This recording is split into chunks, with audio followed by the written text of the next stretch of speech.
48-hour art check, round 173. Yes. Welcome.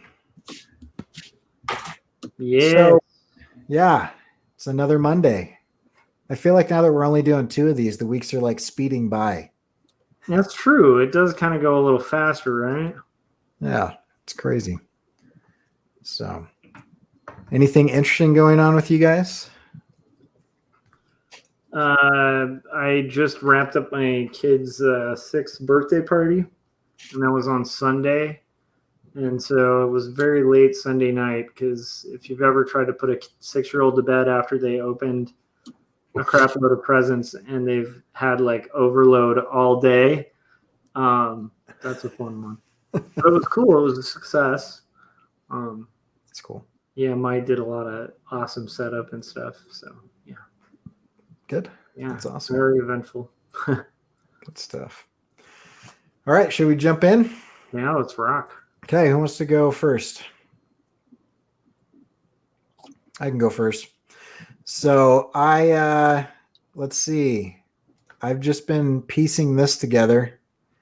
And so I don't know how well you can see this, but this is not this is After Effects. Sorry, supposed to do Premiere. Anyway, I've got most of the scenes redone that I wanted to do.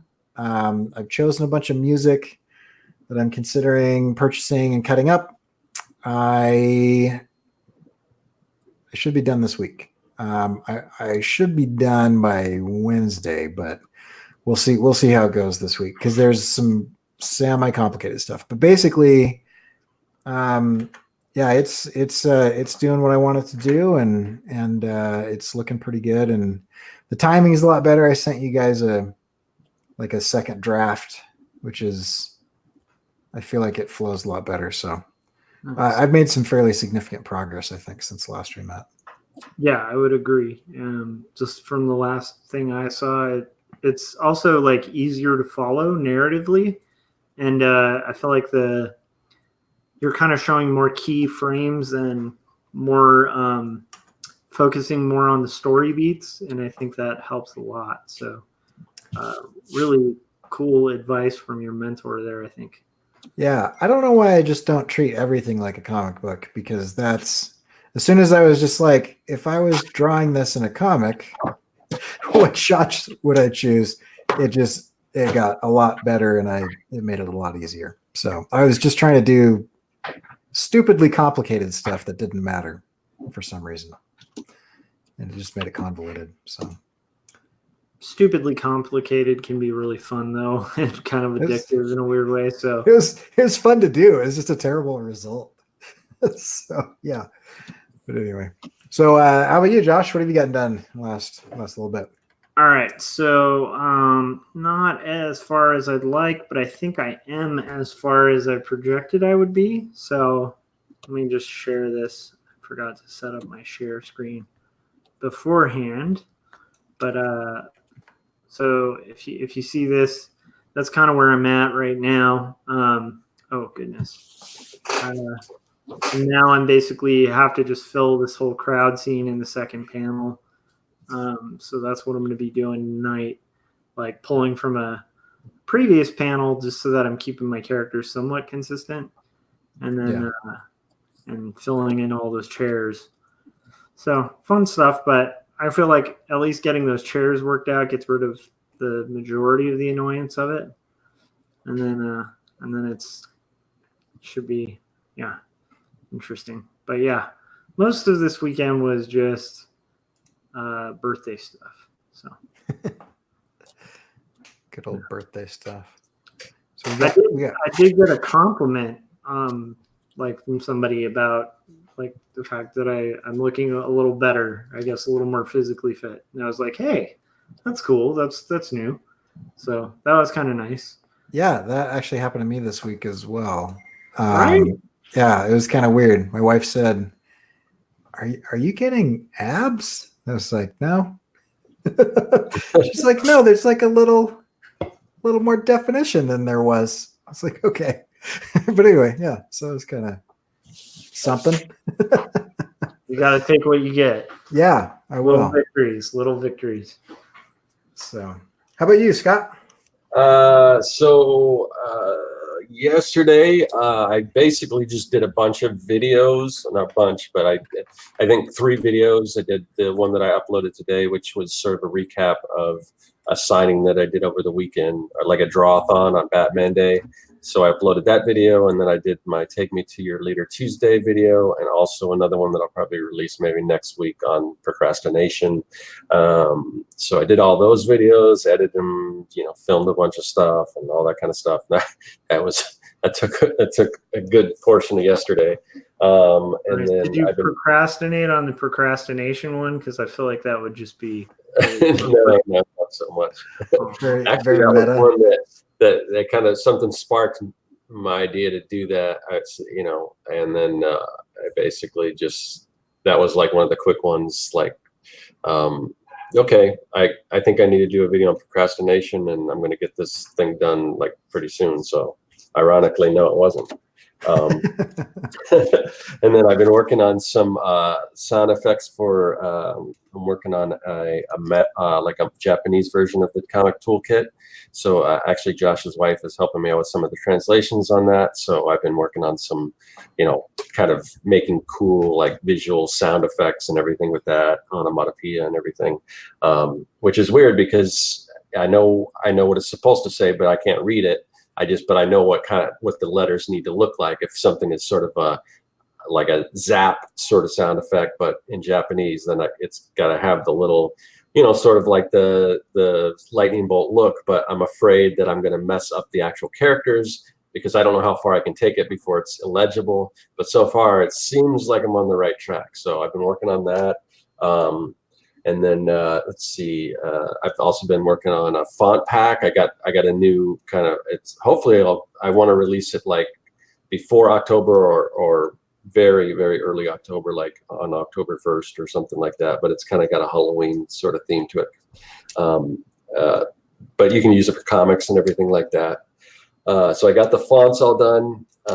So that's cool. That kind of thing. It's just a lot of kerning stuff. Like I noticed that like I kerned a lot of the letters, but then I noticed that some of the commas were kind of off a little bit. So all these little things, you got to double check everything. And like, you got to make sure every single character's in there because there was like an apostrophe that I had left out in one of the fonts, and it was filling with an apostrophe from another font. So just stuff like that. You got just constantly going over it and everything. But I think I got them all nailed down.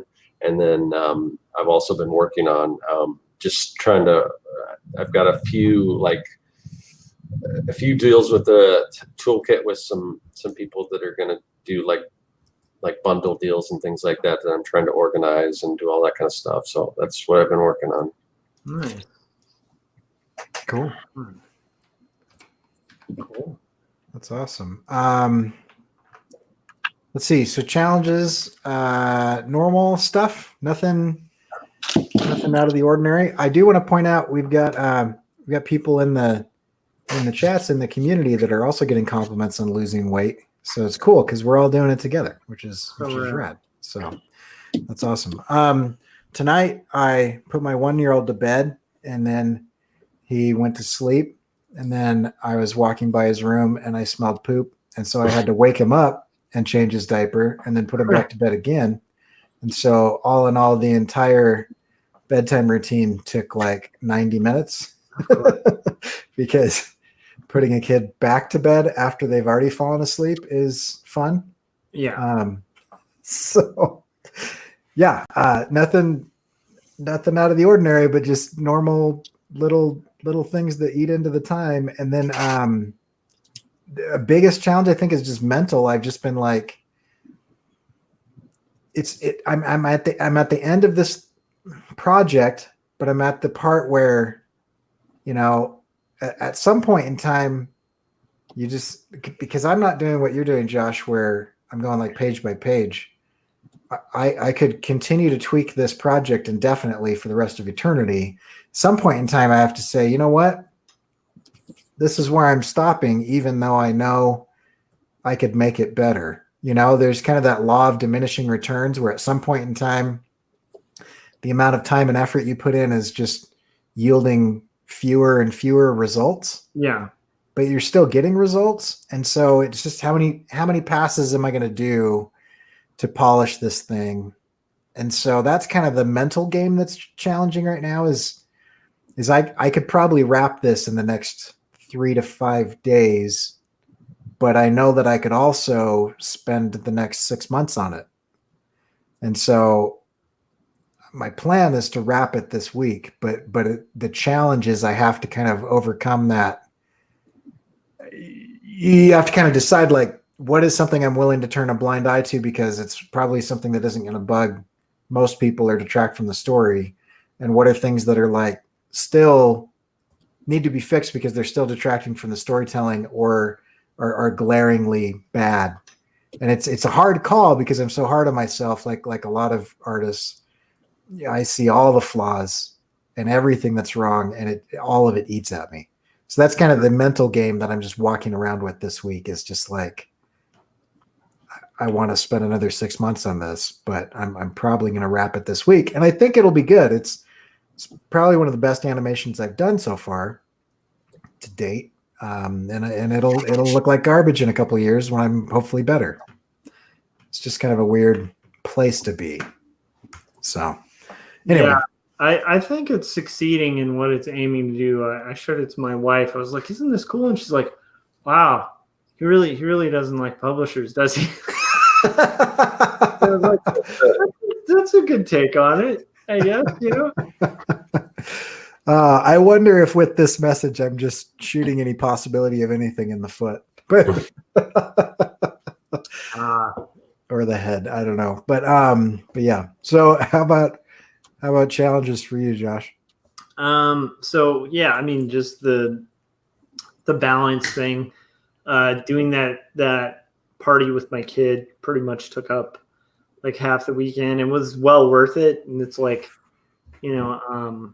something I always kind of keep in mind. Like, there's all these stories of like people when they're on their deathbeds, and they've done a lot of studies on this too, like what people most frequently will express when they're like about to die. And rarely is it like, oh, I should have painted another picture or drawn something. It's usually like, oh, I should have spent more time with my son, or I should have spent more time with my wife, like that kind of stuff. Right. So like that's something I'm keeping in mind, because it's like I definitely did not get a lot of time with my art this weekend. But it was time well spent. So but yeah, just juggling that, juggling work, like we're ramping up, like we're right at the beginning. I know I've said this every time. We're now 2 weeks out from like the biggest show of the season. And so it's just like at peak levels right now. So that, yeah, it's just typical stuff, balancing family, chaotic work, freelance too. I've had some freelance come in with clients. That's been pretty intense. And so that's getting wrapped up, but still just kind of eats away at the time. So it's just like trying to find the time to like carve away at this comic.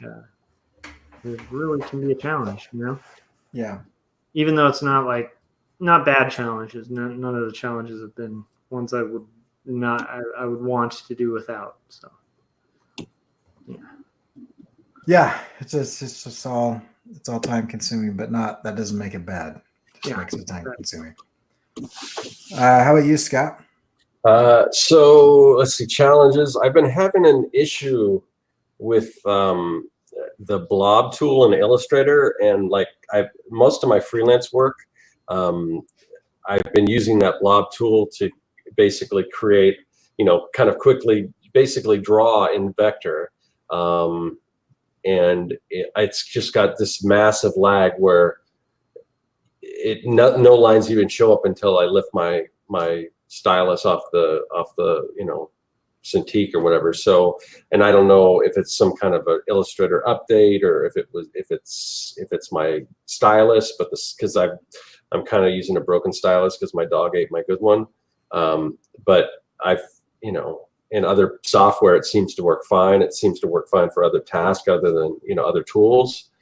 So I don't know. So basically, I just what I did was I went in and created a lot of this stuff in Clip Studio, but it doesn't create vector art. You can create, well, it has sort of a vector, but you can't export it as vector.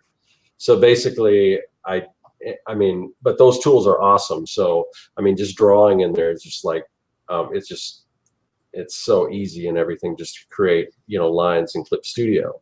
So I basically designed them all in Clip Studio. I brought them into Illustrator as a like a JPEG, and I did a live trace, and it came out pretty good, which is good, because before I discovered the blob tool, I was inking them all by hand, and those didn't convert as well, probably because it's not like super accurate like when you're doing by hand. I mean, it's not always totally solid. There's like little, you know, the ink kind of, it's not the perfect scenario. So sometimes they wouldn't come out good, but so far the solution works. So I've kind of put a Band-Aid on that, but I still there's still other things I need that blob tool for. Like fonts is another one. Like I was doing, like, depending on the font, like the one I've just been doing was kind of like the one I'm working on now kind of has a haunted look to it.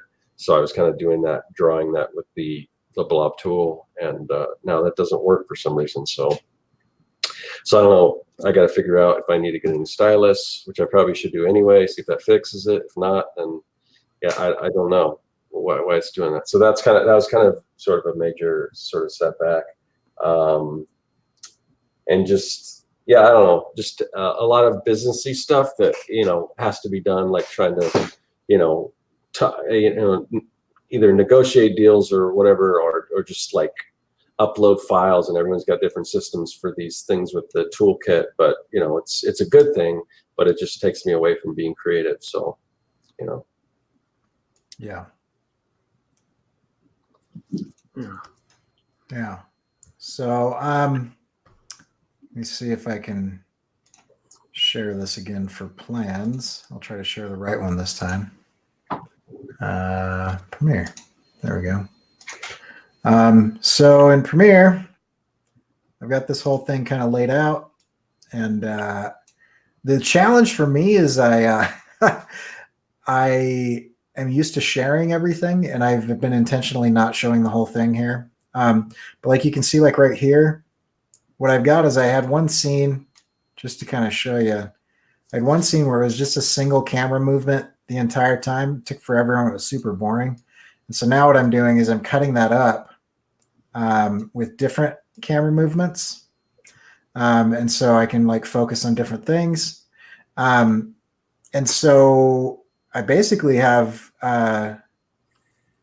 this red scene and this red scene to recut and to reshoot, if you want to say like a virtual camera. Because all the acting and everything is there. I just need to position my camera differently. And then music. So I'd like to see if I'd be kind of pressing it, but I'm going to shoot to have this done by when we meet again, so that I can start applying to festivals, because those dates are like speeding by, which is, it just eats at me every one that I kind of miss. So anyway, yeah. So those are my plans. I'm gonna see if I can wrap this. Looking at it, I'm pretty close. And then that would only put me 2 weeks past my estimated time. So I was hoping to get it done in 30 days, and then it'll be about 50 days. So, which I'll beat myself up afterwards, but it's still pretty happy with it. So yeah, that's not bad timing for animation. Yeah. So yeah, how about you, Josh? What are your plans? So I would like to have that second panel penciled entirely, like with the rough pencils, and then possibly I think the second and third panel roughly penciled by the next time we check would be good. But we'll see how this beast goes with all the different characters I have to throw in. But it's kind of fun. I like drawing these kind of loose characters anyway, so it's cool. The downside is it's definitely going to need a second pass of like tighter pencils. But that's to be expected, I think, with a crowd scene. Usually there's a couple more I don't know if you guys find that, but like for me, if I'm filling a crowded room with characters, I have to like do a couple passes usually because I have to kind of block in the figures a little more. Yeah. But yeah. I haven't done too many crowd scenes. I did one and it took me a month because I did it for Inktober last year. But I don't remember that one. yeah. Good one. You have a print of it, right? Yeah, I do. Mm-hmm. I've sold. Get that print, Corey. You can get it at CoreyKerr.com. And I can't remember what tab you click on, but it's probably under artwork or something. Well, But at least look at it. There's over 30 mashup characters that don't make any sense. So that's a pretty good one. I actually like that a lot. yeah, it was fun. I need to do more with it, but I don't know. That's one of those problems that I'm going to tackle once Josh finishes his book is the promotion after the completion of the project. That's my problem. That's my big problem. Oh man, you're so much better at it than I am, Scott. You think so? Oh, yeah, you've got stuff out there. I'm like, oh, I'm done with that thing. Oh, I'll deal with that later. I've probably got, I don't know, 20 designs that could be put up somewhere, and I don't know. Yeah, well, putting it up for me, that's not necessarily the problem, but like promoting it and let people know that it actually exists is the problem. Yeah.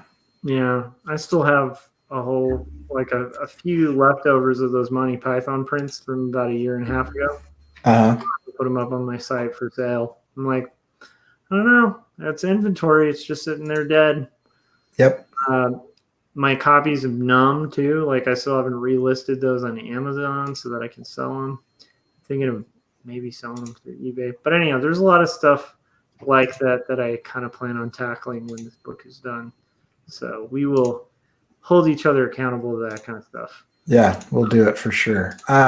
Just because we've had some people ask, this is the one I'm talking about. So it does have Abraham Lincoln as Charlie Brown, and Darth Animal, bunch of those. So I yeah. love that one. So Scott, what are your plans? Let me take my stuff down so you can talk. So now that I've got this font done, I need to create like some product images. Basically, I don't know how many I need to do, but just kind of when you upload stuff to like Creative Market or whatever, you need like actual something that's going to sell it. Should basically show what you can do with it rather than just, hey, it's a font and this is the characters in the font. So just all that stuff. Plus, I need to write the copy for it. Instructions, all that kind of stuff. So just trying to get this thing ready so that I can release it. And then the good thing is this was kind of a detour because I already have another font that's pretty much done aside from all that other stuff too, that I was going to release first. And then I'm like, oh no, wait, maybe I should concentrate more on the kind of Halloween scary font. So yeah. And then I'm just looking at this design I did. I said I could make a font out of something like that too. It's funny. I mean, I don't know. When you start thinking, of all the different like logo designs and or just like lettering you've done, I'm like, oh, that could be a font. And then so over this, I'm kind of going to segue a little bit, but over the event, the thing I did this weekend at the comic store. Vincent DePorter, who we've had on the show, who does tons of awesome comics, but his health isn't the best, so he wasn't there drawing, but he did come in and he actually brought some of his originals, and man, they're just amazing. But he hand letters everything, and his hand lettering is so awesome. And I'm trying to think if there's a way that I have to figure out there's some way that if I can partner with him to do a font based on his handwriting, how to split it. There's got to be some kind of software out there that can kind of track sales on all these different places and how to split that. And I don't know. That was just an idea, but great. Yeah. But man, his handwriting was it's so good. Yeah. But that's cool. Yeah. That'd be fun. Okay. Do we need to say anything about working out other than we're still doing it? Is anybody not doing it? Should we shame anyone in the group? You can shame me. I mean, I'm still working out, but I haven't really got back on a decent diet. So Okay. it's just, Shame. yeah, thanks for shame. Yeah, I'm still. And I haven't weighed myself in forever either, so I don't even know. Usually I would weigh myself every week, and I haven't. But I'm still running, so I mean, it's something. Yeah, that's awesome. Yeah, running like 10,000 miles a day. Running for like an hour, right? Yeah, about a little over an hour. Oh, jeez, that's crazy. Anyway, yeah, I need to mix it up. I've got like no variety in my exercise, but I'm getting really good at pull-ups. That's about it. Just because I just can't bring myself to do anything else. But yeah, I'm up to doing over 20 a day and doing between like doing between 8 to 12 a set. So that's it. Anyway, I'm kind of excited about this. I'm kind of excited about this topic because I'm uncomfortable talking about it. So that's always a good place to be on live video, right? Publicly. So today's topic is labels, and I was tweeting this the other day, and then I just threw it out to Josh. I was like, I kind of want to unpack this. I kind of want to just talk about this because I know it's irrational, and yet I feel it very strongly, and I think there are a few reasons. So I'm just gonna throw some stuff out there, and you guys tell me I'm dumb or that I'm right, and then we'll see where it goes. So basically, I have always struggled committing to a fandom or a label or a thing because of a number of reasons. Like, I am concerned about the perception of other people. I'd like to think, if I'm being perfectly honest, I'd like to think I don't care what other people think. But if I'm being really honest, I do care what other people think because I've learned that my perception, especially in the workplace, directly affects my ability to earn.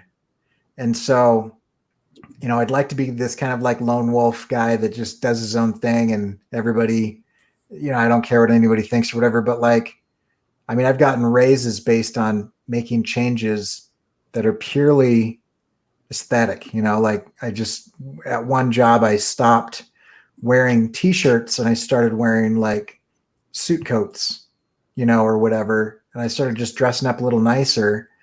And it was actually not my performance at that place, but the fact that I'd changed the way that I dressed, where people started taking me seriously and then noticed what I was doing because they just didn't take me seriously before. So I have this thing in the back of my mind. Given that, I'm uncomfortable with that because I don't like it. I don't like making decisions based on how other people feel about me. So there's kind of this like dissonance, this cognitive kind of issue that I've got. So the other thing is, I have imposter syndrome, and I don't feel comfortable claiming skills that I have as a title or as a label. And so, I've gotten pretty good at illustration. I have a long ways to go. I'm unhappy with a lot of the things that I'm not able to do well in that field.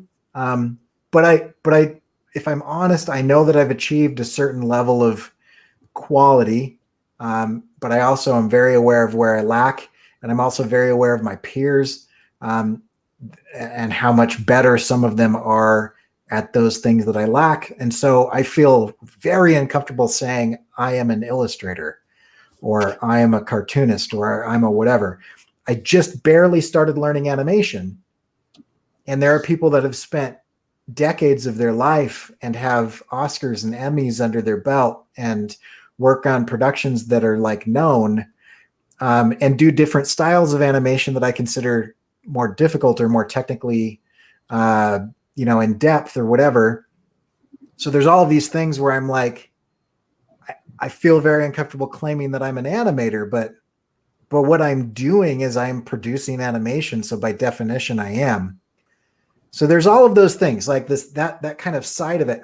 Also, if I were to say I like Rick and Morty, or I like comic books, or I like this, or I like that, what if somebody has a horrible experience with somebody from that fandom?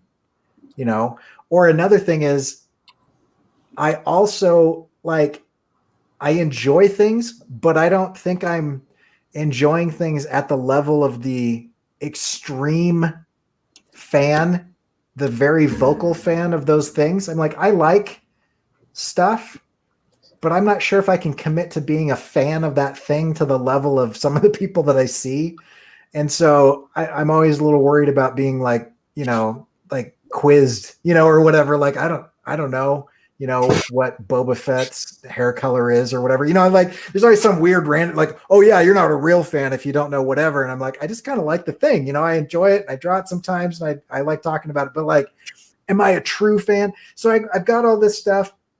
And then the last one is something something that comes up in the war of art, which is the people that are faking something really cling to labels, and the people who aren't faking it just don't worry about whether you are considered a writer or not. Just write. Don't worry about whether you're considered to be, an artist or a painter or an illustrator or whatever. Just do it, and don't label it, and don't broadcast it. So anyway, those are kind of like 2 or 3 of the things that swirl around my head. And I always feel like I don't know why I'm so hesitant to just say, this is something I enjoy and this is something that I do to people.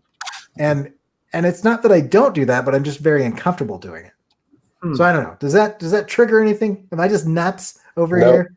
No, you're not nuts. Like the whole, when you're talking about Boba Fett, the whole Star Wars thing, because like I mean, I always consider myself such a Star Wars fan, because it's really, honestly, Star Wars has had such an impact on my life, and just, it's pretty much like almost like the number one reason why I wanted to be creative and create things is what I saw when I saw that movie, and that's kind of the thing, is like, I don't know half of all this other stuff that's going on with, what's going on in the comics and what's going on, it's such a vast thing, and there's all these different characters. And it was, when I was a kid, I just tried to eat all that stuff up, but now it's just kind of gotten away from me. There's so many other things, and there's people online that they know all of this stuff, but does that make them a bigger fan than me? Because I mean, the thing I've got in my back pocket is that I was there when this thing came out. I was there when Star Wars figures came in. I had them, like the first versions of these characters, and I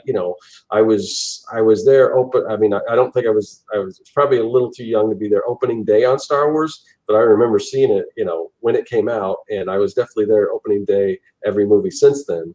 So I consider myself a fan, but at some point, I mean, what makes you a true fan? Do you have to get involved in all this other stuff? Do you have to know all this stuff? Or can you just have it like me, where it just influenced me so much and I love it, but I, compared to some of these other people, well, maybe I'm not so much of a fan.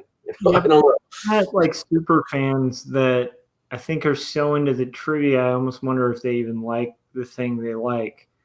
Like, no one hates Star Wars like Star Wars fans, so of it that they actually can't enjoy it anymore. Yeah. So I'm of a similar ilk, where it's like, it hugely, like, Star Wars is a great example, hugely shaped my life.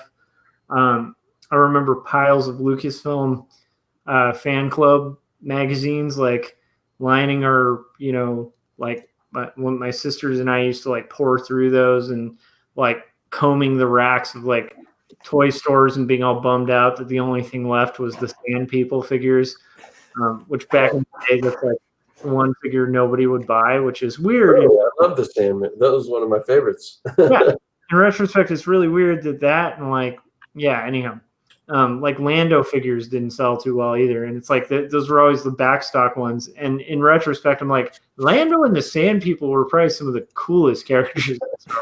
But my point is, I'm also like not a fan to the extent of like, I had to kind of remember, like, oh yeah, that chick's name is Mon Mothma. Like, I didn't remember that. Like, I just didn't. Like, she's this side character who's in the film for like 3 seconds.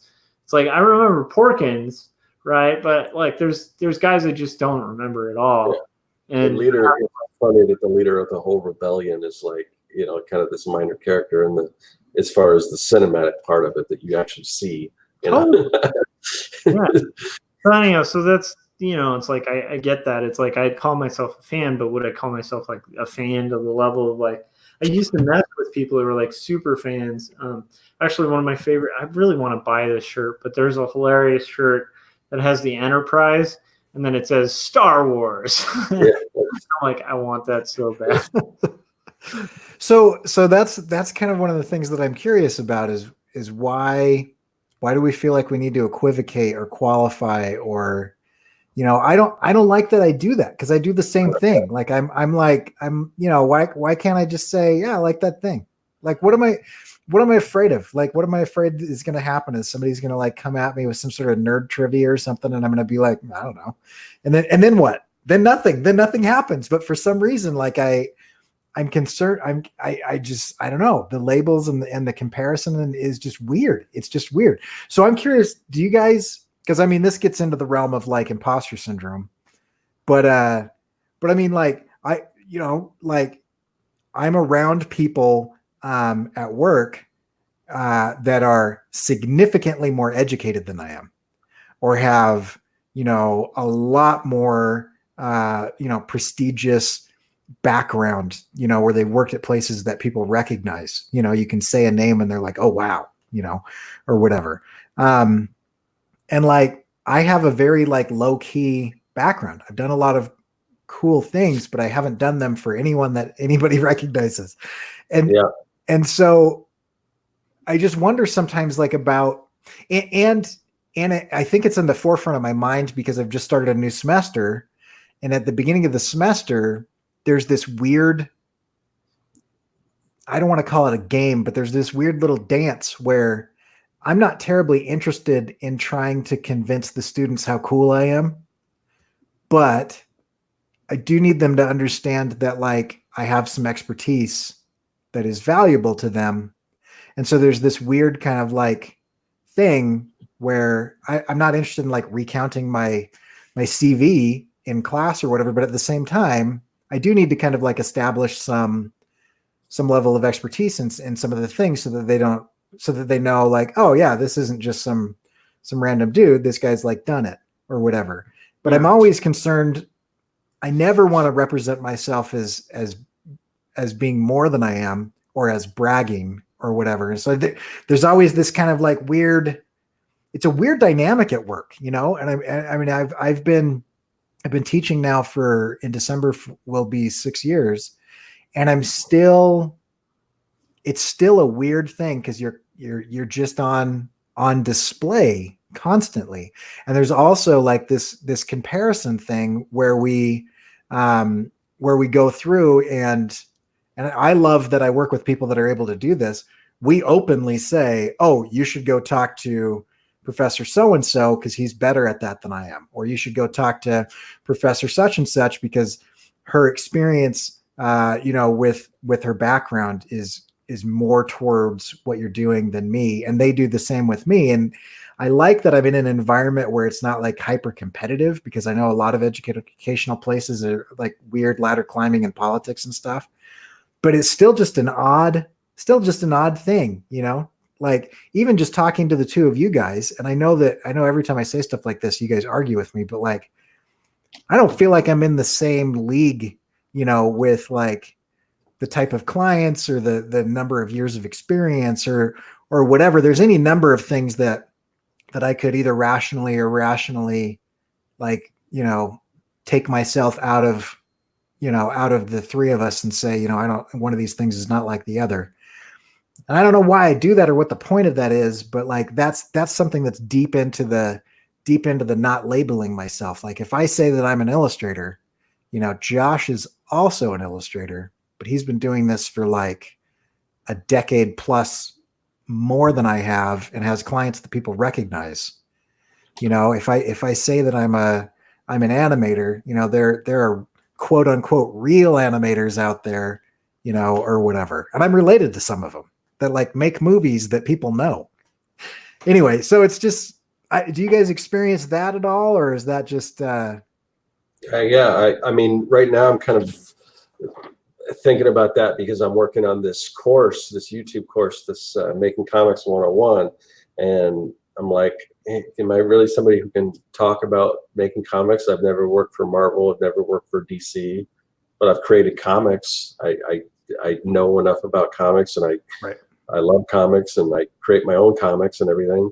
But is somebody gonna like, who's this guy to teach comics? He's never done a quote professional comics, even though the few comics that I've done, it's just a weird thing. The few comics that I've done have probably made more than what Marvel or DC has paid, but they're not Marvel or DC. So, I mean, the ones that I've done for clients and things anyway. So yeah, it's, but I don't know. I mean, it's kind of a back and forth, and like, am I really qualified to teach comics or not? I don't know.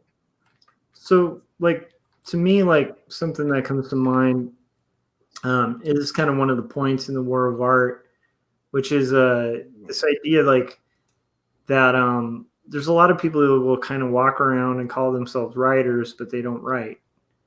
And some of those people are writers who were successful, and maybe they're resting on their laurels, and they're calling themselves like, yes, I'm a writer. I wrote this book. And then it's like 15 years from then, it becomes less and less relevant when they're like, I'm a writer, because you're like, well, do you write though?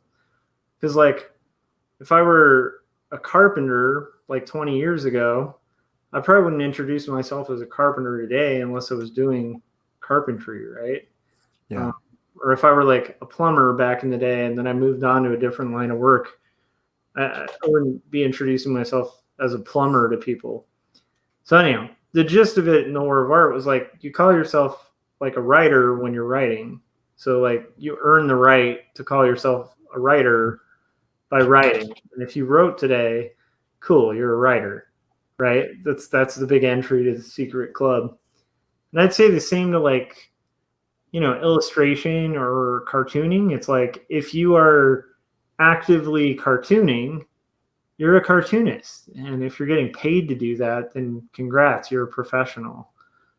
Like, right? That's all there is to it. Like, there's no more complication to it. There's no like, and I can tell you like, and this is one thing that helps me with my imposter syndrome, because I totally experience what you guys are talking about.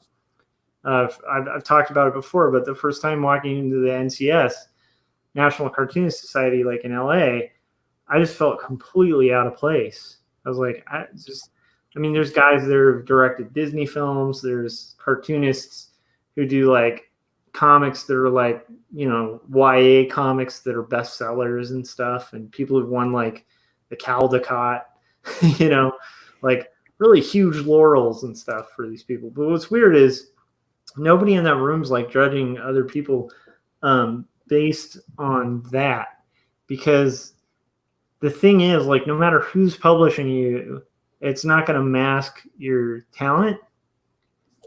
And so like, if you are super successful, but let's say you draw a crappy hand, you still draw crappy hands. It doesn't matter if you're published by Image or Marvel or anybody. If you can't draw a hand, you can't draw a hand, and you can't fake that you can draw a hand. You know what I mean? It's just visible. So that's the thing we're all judged on, is like the art itself, and that's where it's like, and I can also say like, having had like I and I know Scott has too, had like some pretty big names that sound really impressive on a resume that we've worked for. But I can also say from that experience, like some of those names of people I've worked for would never end up in my portfolio ever. And I mean, not the names of the people, but the work I did for them, because it was relatively boring. You know what I mean? So it's like on paper, it sounds really cool to be like, I worked for like Miller Genuine Draft. Like that's one of my clients. That's a huge client. That's a good thing to land. But you'll notice if you look at my current portfolio, there's not a lot of stuff from that campaign on my site. If there is, it's really trimmed down from what I did. So to me, it's like, I guess what I'm getting at is like with labels, it's like there are certain labels you earn. You don't like have to feel but it's not like a hard entry to earn. Like you just kind of earn by doing. Like if you illustrate, then you're an illustrator. You know, if you get paid to illustrate, great, you're a professional illustrator, right? That's the only qualification. There's no like secret door outside of that. Now, if you walk around calling yourself an illustrator, but you aren't illustrating, that's a problem, you know, because that's posing. But you know, it's like calling yourself a musician doesn't necessarily mean you're like signed to a giant record label. It just means you play music, you know. Calling yourself a professional musician just means you get paid to play music. Cool, right? That's it. So what I'm getting at is like I think there's people that would like those laurels and stuff to be kind of the mystical entry that no one else can kind of get in. But the beauty of like art is that's just not how it works. Like there's no like secret entryway to it. Like if you want to be a commissioned painter, if you sell a painting, if you're a 5-year-old, you make a great painting and you sell it, you're a professional artist for that moment. You know what I mean? Yeah. It's, like there's literally like, you know, you could get a crappy review by a bunch of art critics and stuff and get a lot of older people pissed off at you for selling it as a 5-year-old, right? But the point is like you just sold art like that you created. So congrats, you're a professional artist, you know? There's no like, I guess what I'm getting at is like the mysticism of it really only suits people. Well, I don't know. I don't want to get myself in too much trouble, but I'd say like the kind of people that are like hanging on their laurels and trying to make the art world like a hard entry. Like you can't be you can't call yourself an illustrator unless you whatever. I think a lot of those people, by the definition of like you just need to be actively doing it, a lot of those people aren't. They're resting on those laurels and like trying to kind of keep a secret like country club entrance so that they don't get exposed for kind of the charlatans they are. So I think other than that, I think most people I've met who work for like dream clients are equally as interested in like some cool indie comic as they are in like, you know, art outside of that and stuff. Does that make sense? So I'm kind of rambling, but my point is like, it's like, you don't have to play like shredding leads to play rock and roll. In fact, some of the crappiest rock bands have the most proficient, you know, musicians in them. Sometimes you just need to know like 4 chords and just be able to like have a good taste in what you're doing and just rock out. And if you sell like 50 albums, great. My point is like, I think it's tough because in capitalism, things are always quantified by value with money. Right. Like, does this make money? How much money? And therefore, like, the more money it makes, the more valuable it is. The more, you know, the more it sells, the more you make, the more value you get. And so, by the way, Salazar said, so I'm a professional animator too. I animated a couple logos and just sold them. Yes. Yeah. Congrats. Welcome to the club, dude. But yeah, and you know, being a consistent professional, you just keep going, keep selling. But yeah, like I feel like that's the one, like I'm a fan of a lot of elements of capitalism, but I think that's one of the downsides of capitalism is it tries to confuse people and make them feel like value and beauty is somehow contingent to consumer capital. And it's like, so, and I think that's real. I know this is getting a little off track, but my point is, I think that is what's tied into that feeling undervalued, because a lot of that, or undervalued for yourself. Like you feel like, oh, well, I haven't worked for these big clients and I'm not in the same league as these people. I feel like a lot of that is just more of like, no, it's just maybe what you've made hasn't made as much capital as those people. or maybe it has made as much capital, but just not as much capital with clout, you know. Right.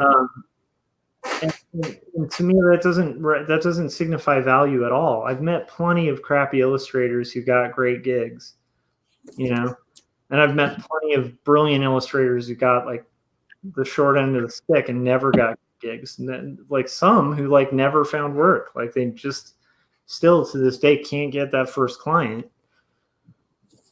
It doesn't indicate their value is any less. You know what I mean?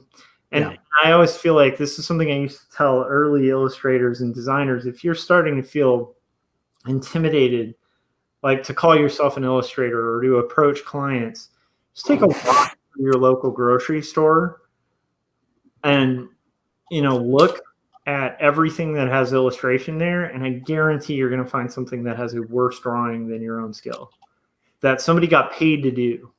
Yep. And, you know, walk through Barnes and Noble, you're going to see a bunch of stuff that just makes you feel like completely out of place, like stuff that's amazing, stuff that's mind-blowingly good. But you're going to find that occasional book where you're like, how did that person get hired? And realize that person got hired, you can get hired. And that's all there is to it. But the label thing is such a trap. I mean, it makes sense. We need labels in society to like communicate. It's like language is all labels anyway.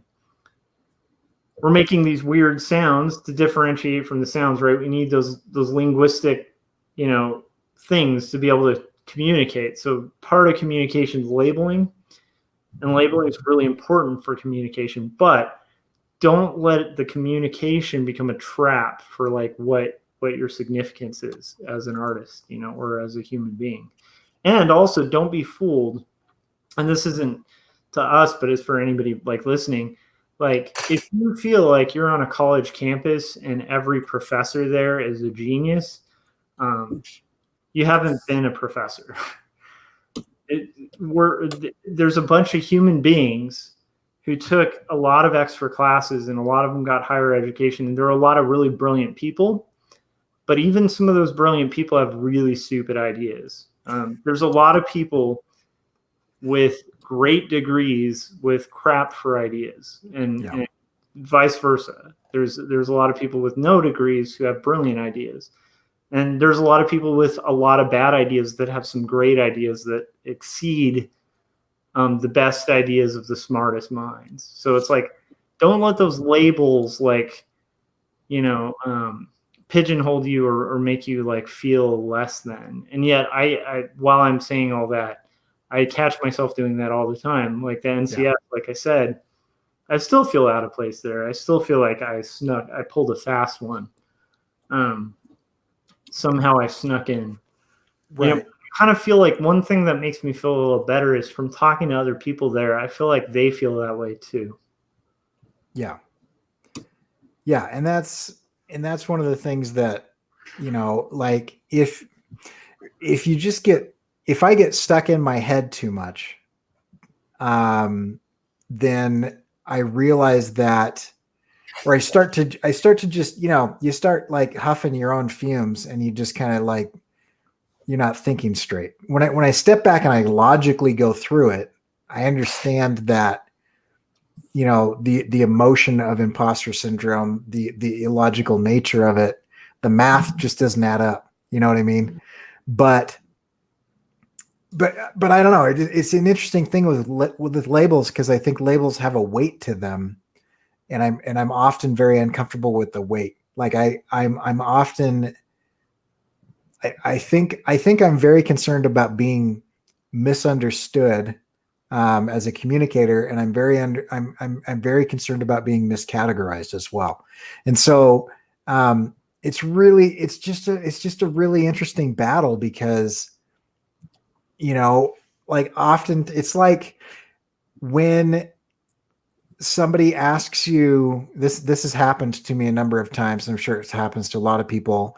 They're like, oh, you're an artist? They've never seen your work. Do you want to illustrate my children's book that I wrote? And I always want to be like, what if I suck? Like you have no idea, like whether my like quiver of arrows has anything to do with your story. Like you don't know if I'm the right artist, you're just like, and so then there's this, I almost always just be like, I'm almost always just trying to, to dissuade them from that situation, because as soon as they hear, oh, you're an animator, or oh, you're whatever, they immediately paint a picture in their mind that I just imagine 100% of the time is wholly inaccurate. Yeah. Whether it's good, bad, or indifferent, the verbal or written label compared to the actual work that I've produced is never going to be accurate. And for some reason that really bothers me when I'm talking to people who they've got an MFA and I've only got a master's, or they've done whatever, and they teach figure drawing or head drawing, which is something that I struggle with or whatever. And then they're like, oh, you're an illustrator. And I always want to be like, well, not like you, or whatever. Or I don't know. It's just this weird, the weight of the assumption in that conversation or in that label becomes problematic for me. Yeah. And I'm not sure why. It's not that it's not that I'm concerned about the effects of that. I think I think human beings have a deep-seated desire to want to be understood for who they are authentically. And I think that's part of human relationships and interpersonal connection. It's part of intimacy. I mean, if you get married and you're in a good marriage, the idea is that you get to know that person and they get to know you for all of your faults, and they see through all of your BS and still decide to stay with you. There's a level of acceptance that's there that isn't in other relationships. And so on the flip side of that, like if you take the best type of relationship, the opposite side of that to me is somebody who thinks they know me or thinks they understand me, but the things that they think they understand or know about me are assumptions that are wholly incorrect and inadequate to describe what it is. So I don't know if it's a quality thing for me, though sometimes it is, but it's just that's not, I can just see it in your eyes that what you're thinking right now isn't who I am. Yeah. No, I understand that.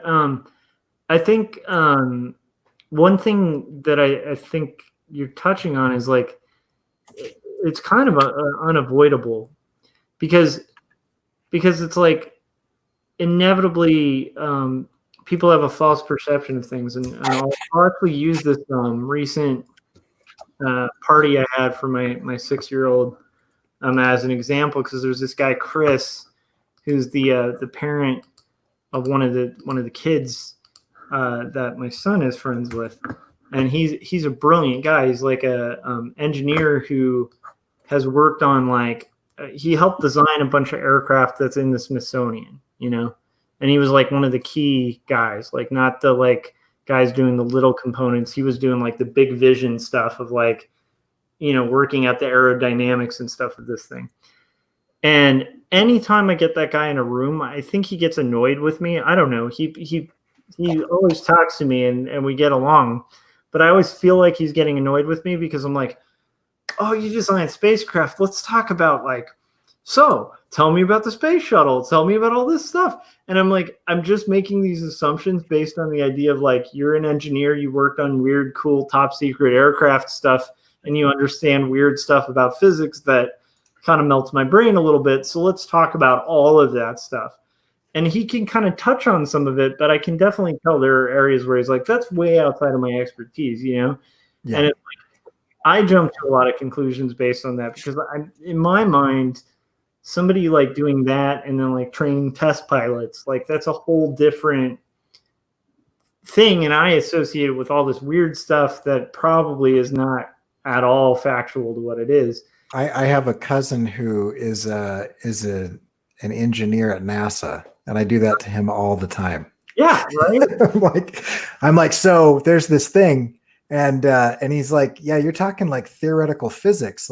I come up with the chemistry for the liquid fuel, I'm in charge of like solid fuel things for propulsion. And you're talking about like, They're like, yeah, but talk about space stuff and make it really cool. and he can do it, but it isn't his field of expertise. So Yeah. I do the same thing all the time. I'm like, you work at NASA, you must know everything about physics. Yeah. So, we do it to other people all the time. And I actually feel like we're in a better position to call ourselves cartoonists than when I was going to college. Like when I first was going to college to become like an illustrator, I remember explaining to people, including staff that were illustrators, that I wanted to do comic books and cartooning, and they'd all like always assume I meant Sunday funnies or Right. like superhero books. Yeah. And any relative, anybody I met on the street, like anyone, if they're like, what are you doing? Oh, I'm working on a comic. They're like, oh, cool. Is it like, I really like Family Circus and stuff. And I'm like, it's not really, I mean, yes, that's a comic, but okay, how do we begin this conversation? It was, Yeah. I feel like there is a benefit. Like it annoyed me for a while that people called it graphic novels, and I'm like, it's not graphic. It's like, Right. it's not like, it makes it sound like we're making pornography or something, But after a while, I was like, you know what? It's a good thing that that's in pop culture because it doesn't take long to explain.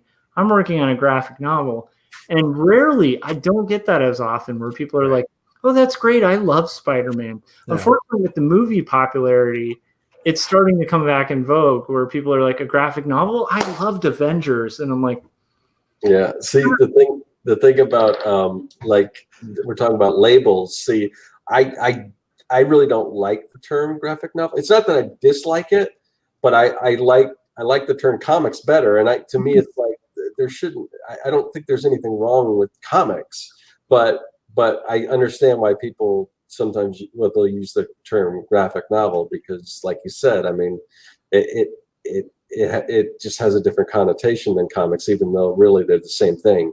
And I guess the reason why I don't like the term graphic novel as much is that the people if you say, oh, that's a cool comic, and then if they say, no, it's a graphic novel. Right.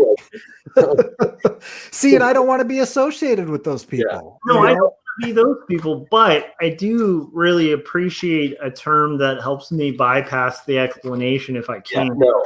And Right. I was kind of curious between you guys when somebody, I mean, I guess with Corey, it's probably different because you're an educator. And I guess with you too, Josh, because you can say I'm an art director. But like with me, I always struggle when people ask what I do. Right. I used to say I was a cartoonist, but because of the same reasons Josh talked about, I kind of stopped doing that. And then I don't draws cartoons. What's that? I was giving you another pat response to cartoonist. Oh, my kid draws cartoons. Right. So usually when people ask me, it's like, because I do so many different things that at first I say, well, I'm an artist. And then I say I do illustration and graphic design.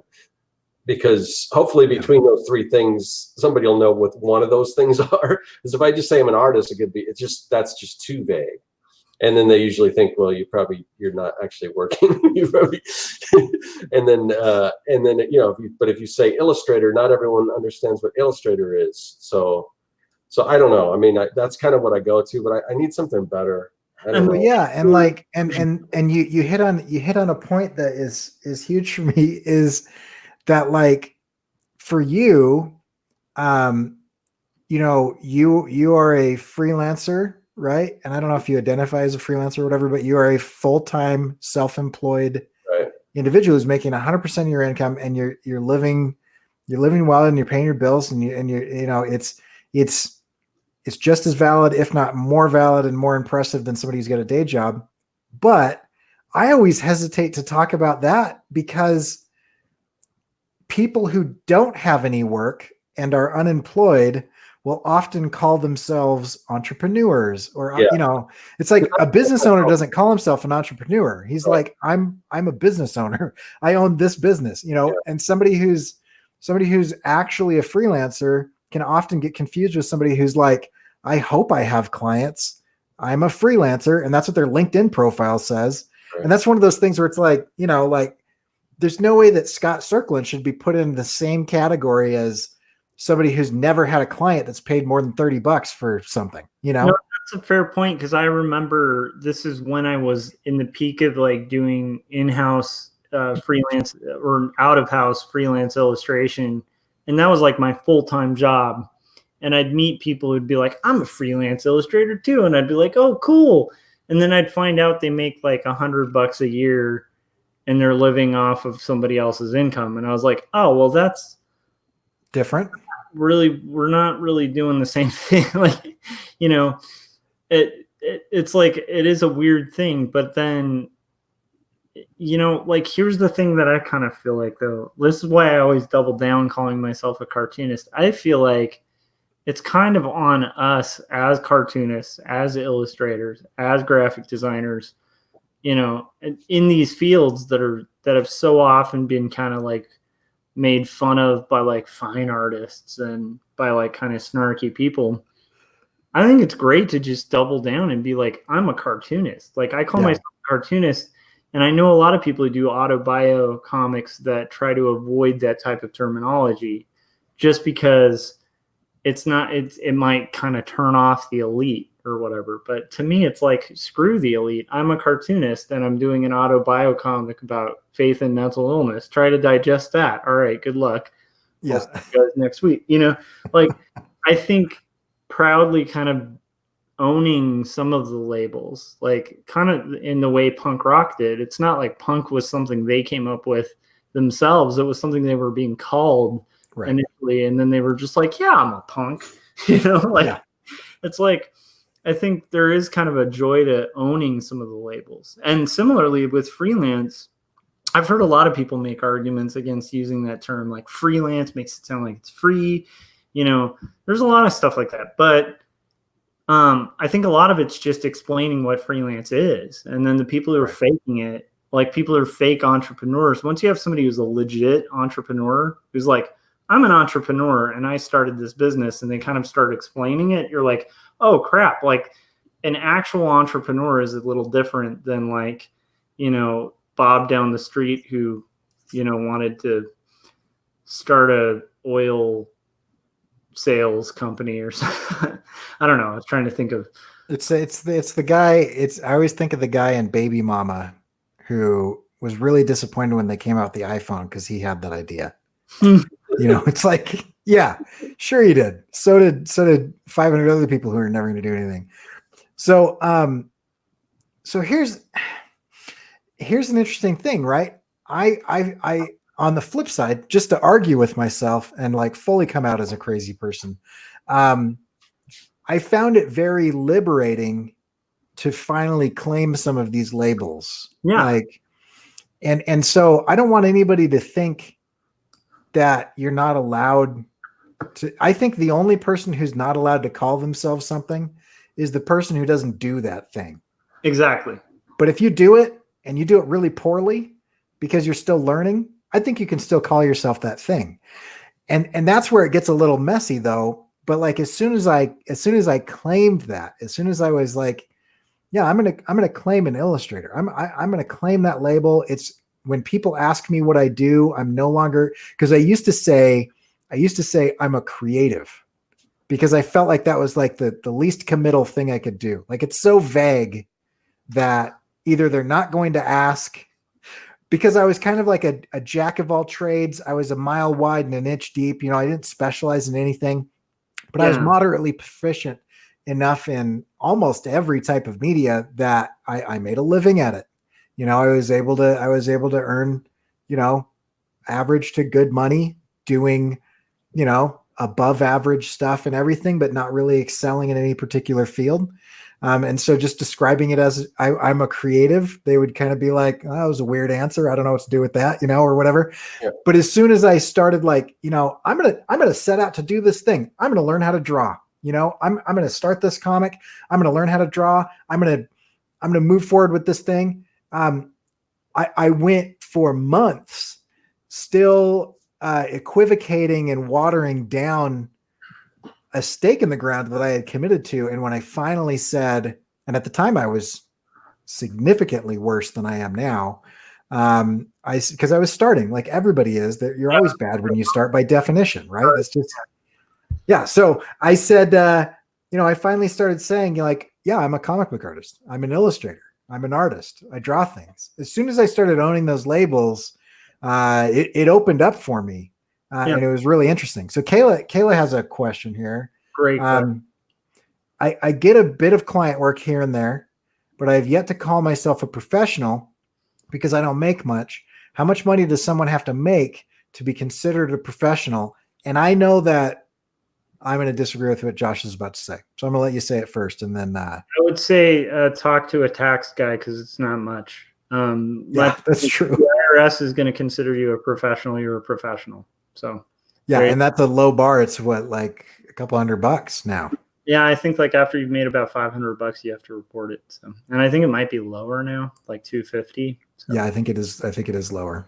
I think if a kid makes a comic and goes to, and sells it to somebody, I think they're a professional. I don't know. Scott, I think you can be a professional at something. You have to be getting paid to do it. There's no like equivocating about the amount. Now, are you a good professional at it? I don't know. I can't say. Like, I don't know what kind of work you're getting.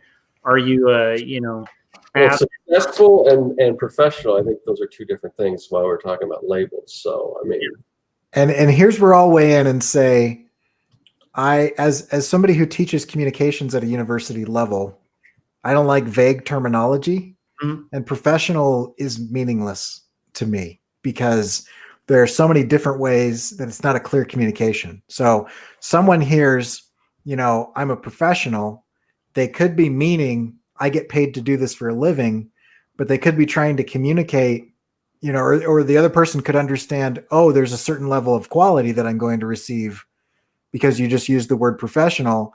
And there's also just like an expectation of a certain behavior or communication style that is professional or unprofessional. So for me, there are so many definitions that conflict with each other that it's such an unclear label that I don't like it and I don't choose to use it because it's poor communication. And I would go with something that's more specific. So I would say to Kayla, like, what is it that you're trying to achieve by communicating that thing? And if you're trying to achieve getting more paying work, I would be specific and I would niche down and I would say, I'm an animator. I'm a motion graphic artist. I'm an illustrator. I'm a, whatever it is, the thing that you want to do more and that you are currently doing, claim that thing. But claiming professional to me, and I know this sounds insulting. I don't mean it this way, but claiming professional to me sounds like a little kid trying to convince you of something. And it always, like, I don't meet actual professionals that need to try to convince people that they are professionals because you just know, because they're doing the work, you can see it, and they've niched down in a specific area. Let me counter that just with a little bit of the dictionary. So a professional is just related to or connected with a profession. So if it is your profession, you are a professional. That's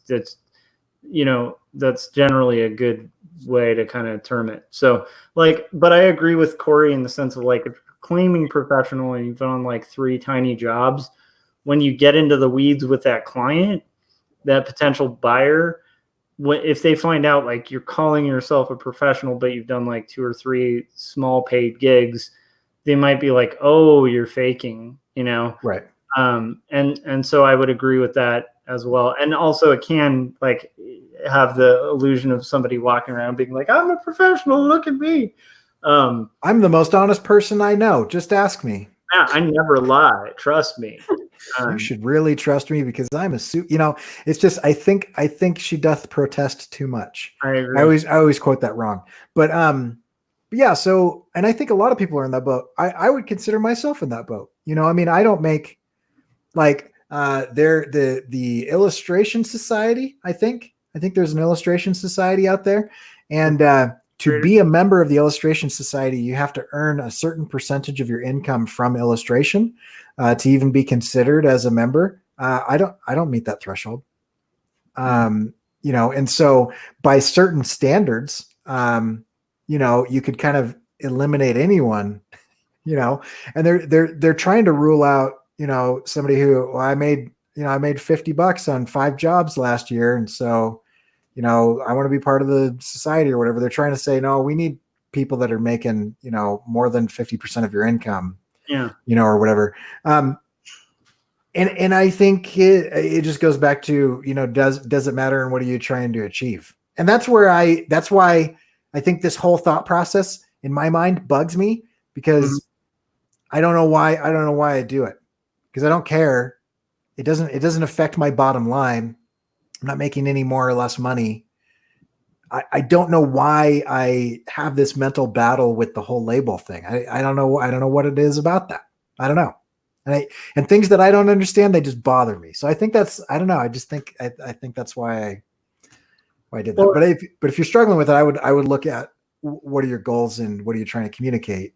And there's probably a different word that would help you with that better. The labels thing, I think, is a difficult conversation to have too, because it is necessary to have labels. Right. Like, imagine going into a grocery store where there are no labels, and all the packaging is the same. Yeah, I mean, you'd have a nightmare time making decisions. So, like, labels help decisions. However, the annoying thing about labels is once people have kind of labeled you with something, or let's say you pick the wrong label, you pick the wrong packaging. You could have people falsely perceive what you're all about. And so that's where it gets into branding and all that fun. And that's an expectations game. Yeah. Yeah. That's a good point, because that's a big thing with me is, in my professional life. One of the things I pride myself on that I do really well with clients and with employers and with coworkers is I really try to manage expectations accurately. And so I never try to undersell myself, and I never try to oversell myself. And I always try to communicate as best I can what's actually going on in the situation. And so, because if people expect a 5 and they get a 5, they're happy with that, right? But if they expect a 10 and they get a 5, the quality is exactly the same or the quantity is exactly the same, but they're unhappy with that. And so I think that comment, Josh, kind of nailed for me my problem with it is I like to communicate clearly expectations, and labels are a difficult way to do that because of the baggage that they come with. And so if somebody is expecting me to be, Dan Stiles or something, like, that's not who I am. Yeah. But I fit into the same category as him. 100% relate. I mean, it's no secret that I kind of lean left politically. And one of my biggest pet peeves when I meet somebody who leans to the right is they'll always try to frame our conversation before we even get into it as, you're left wing, so you're for big government, and and they just kind of go to like, and I'm for small government, and I'm like, wait, where did you get that idea? Right. Like, where did that idea even come from? Was that something I said? Like, was that something a candidate I said? Like, I don't know anyone who's like in the political frame that I am who would be like, I'm for big government. But it's this weird, it's a very easy like tagline to kind of slap on with a label. Right. So because of that, I can understand why a lot of people are like more hesitant to kind of even get into the fray by like saying they're political leaning, because once again, you say you lean one way and people make a blanket assumption about every way you vote, everything you support. It's similar to like, if you call yourself an illustrator, well, now you can't be a cartoonist. But if you're a cartoonist, can you be an illustrator? And like, most artists I know are like this. Actually, I think all three of us are a good example. We're all graphic designers. Yeah. We all do graphic design pretty proficiently. We're all letterers. We all do pretty good custom lettering. We can all do branding, and we can all do illustration, and we all do comics. And Corey does animation, and we sometimes play at doing animation. You do it. Hey, you can't go down this road and call me a letterer and not call yourself an animator. But anyway, my point is like, we're not usually like confined to one of the categories. So Right. it is difficult when like Scott, like when you're branding your business, I can see where it's hard to like brand it, because do you say graphic designer, because then people may miss the fact that you can draw and you draw incredibly well, and that you love illustration, and you're an illustrator at heart too. It's like, if you call yourself an illustrator, do people get that you can do graphic design? It's a hard thing to like kind of confine ourselves to labels, and so it's like, how do we kind of conveniently find a way to list it all without? And I can't even like begin to explain like the stuff that I'm doing now with these digital products. I mean, and I've talked to people that do that. That's their sole business, is designing these digital products, and and how they explain it to people, and like that people, people just don't get it. Wait, people, you don't. It's just like, it's just digital. Yeah. It's just, this makes money, and I don't know if that's been used before, but we should actually like copyright that, and you should use that. Call yourself a fontrepreneur. Entrepreneur. That's good. I mean, that is sort of, again, that's like one small aspect of the whole thing. I don't know. That's the problem. Like, I mean, I could say I'm an entrepreneur, but in some ways I think of myself as that, but that's not something that I say that I am. Yeah. I like the term creative, but I wouldn't tell. I refer to myself as a creative amongst other creatives, because I think that puts us all in the same. No matter what you do, we're part of this. We're part of the same group. We're all creatives here. Problem is, if somebody, what's that? If you say creative to like, what my friend used to refer to as muggles, it's like not. Yeah, no, I would never. That's the thing. I would never refer to myself as a creative to anyone that's not also a creative. I do, just because I don't want to have the conversation sometimes. Patterns, Anyhow, sorry. Creative entrepreneur. There you go. That's I don't know. It's tough. I mean, I just it is hard. Who does just one thing? How could I don't think I could do just one thing. It's so easy if you just have a job and that's what you do and you're this thing. But I'm not like that. I got all kinds of other. I don't know. I can't sum it up. It's just impossible. Yeah, I think I even knew from a very young age that I would never be able to describe my occupation, like just because my interests are so varied, and I think that's why a lot of my YouTube videos don't do that well, is because I'm like, hey, I'm gonna talk about like 5th century BCE Greece and how that relates to today's political climate, and then tie that into like the problem that we have economically with creatives right now, and that everybody's like, there's so many weird connections that you just made that I'm out, and why are you talking for 40 minutes? But yeah, but I mean, that's like most creatives I know are super interested in so many different things, that like one of the challenges that a lot of us have is just physical limitations of time and sleep and food and like money, like you get to a certain level once you break past that resistance, where it's like, it's not that I'm out of ideas, it's that I have so many ideas that I will never get to before I die, and some of them are going to be, lettering digital products, and others are going to be this long form graphic novel, and others are going to be short films and whatever. And it just becomes this really interesting thing. And that kind of also comes down to labels. Like, I'm filling out this profile right now that I feel like I have no business filling out. Like, I'm going to be applying for film festivals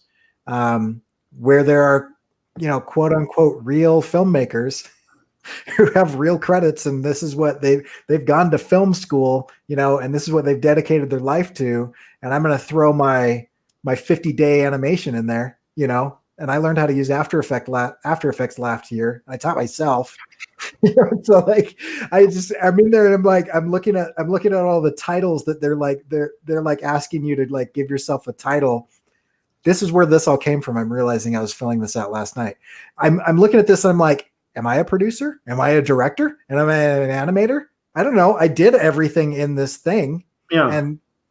But I don't want to claim to be those things because I know people that do that thing professionally full time for Warner Brothers and Pixar. Like I know these guys and I'm not them, but then but they need to know who you are because they need to know like how to categorize you so that they can judge it and they can be juried and they can like decide on a, some sort of quantifiable scale whether you belong in their festival and where you rank. But like going through that process, I'm like, I don't know. I drew a bunch of pictures. I made a move. I'm going to make funny noises into a microphone.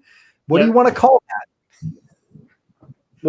Well, and something to kind of backtrack on with that is like realize like that's like, I mean, there's this guy named Walt Disney who did the same exact thing. What do you call that? Right. I think it becomes easier to kind of accept and embrace labels if you start thinking about all the people you admire. Right. Just think about like what they particularly, what you would call them, and then try to apply that to you. So, I think that helped me get over the illustration hump because like illustration's a heavy label, man. Calling yourself an illustrator, there's a lot of talent in that pool. And I mean, that means you're putting yourself in the same category as like, Sendak, right? Norman Rockwell, like these legends, like mass legends, have all been illustrators. But, similarly, like it you got to realize it's a label in the sense of like, if you're a builder, it doesn't mean you're building the same way as another builder. It's just putting you in the category of builder. You build something. We're in a trade, it's a trade. It's like it's a skill. It's not necessarily something where it like has to, like, just by calling yourself an illustrator, suddenly you're dooming yourself to be compared to like all the great illustrators, Another thing to keep in mind, and this just goes out there for illustrators and professional and commercial artists, is like we shouldn't have a problem calling ourselves artists either. There's a lot of graphic designers and cartoonists and illustrators who've worked for years to be able to call themselves artists. And we're finally at a tipping point, I think, in society where you can actually say I'm an artist.